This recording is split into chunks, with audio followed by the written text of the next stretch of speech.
name is Christina, and today I am going to talk about the elements of communication. But first, let me tell you what communication is.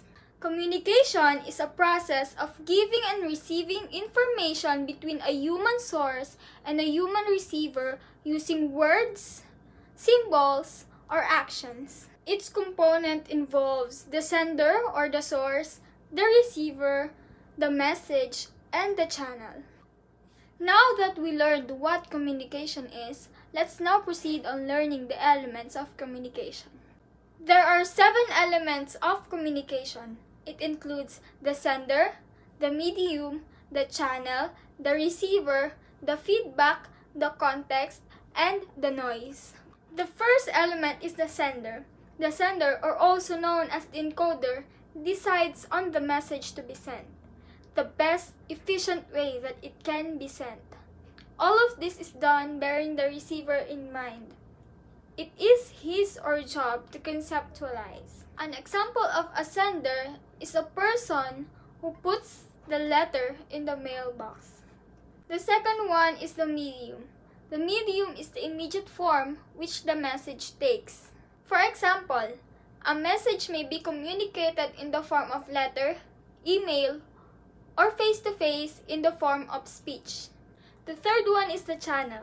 The channel is the one responsible for the delivery of the chosen message form. An example of a channel is post office, the internet, or the radio. The next one is the receiver. The receiver is the one responsible for extracting or decoding the meaning from the message. The receiver is also responsible for providing the feedback to the sender, or in short, it is his or her job to interpret. For example, Aryan asked Aliyah a question verbally.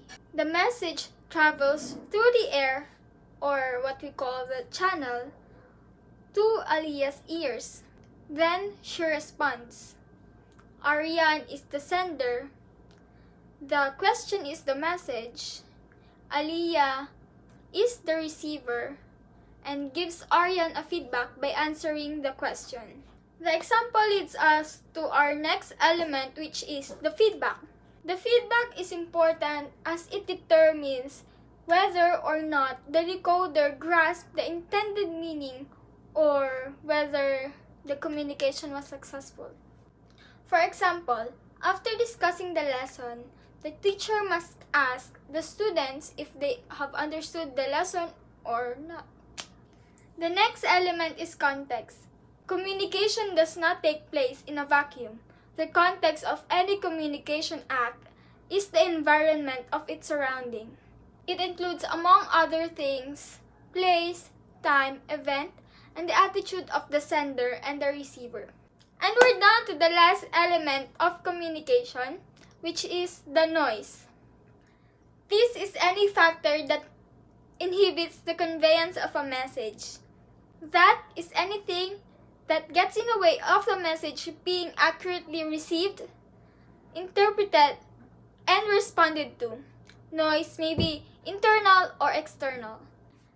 Examples of external noise includes others talking in the background music, a startling noise, and acknowledging someone outside the conversation. And that's our lesson about the elements of communication. Again, I'm Christina, and hope you learned something.